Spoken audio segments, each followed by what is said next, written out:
An arrest has been made tonight in the case of an 11-month-old baby seriously injured at a daycare facility in Richland County. Yeah, the child remains in fair condition at Nationwide Children's Hospital, but with a fractured skull and a fractured arm. NBC4's Ted Hart tonight has the latest from Mansfield.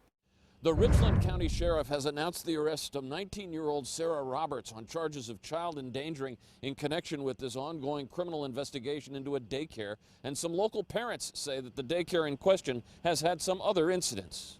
KATEY Weaver pulled her children out of Step by Step earlier this year after her daughter Izzy was treated roughly by a worker. She was grabbed by her arm and by one arm, lifted up off the floor, shaken and yelled at.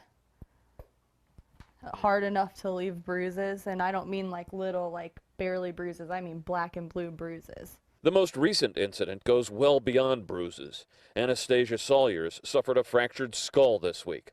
The girl's mother says that she was initially told that her baby was sitting on the floor and simply toppled over and bumped her head. But the next day, as the baby's condition worsened, the mom viewed the daycare's video surveillance and then called police. There's no way that she could have just been dropped. She was at least 2 to 3 feet away from the lady. It looked like she was kind of tossed. The family's attorney, John RINEHARDT, says the view on the video is from behind the daycare worker, but it clearly contradicts what the mother had been told.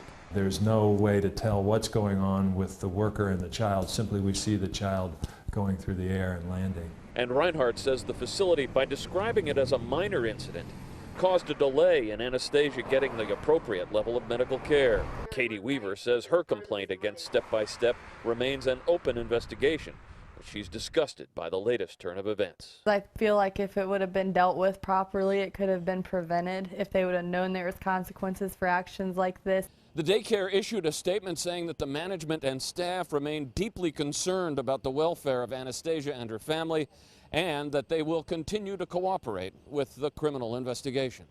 In Mansfield, Ted Hart, NBC4.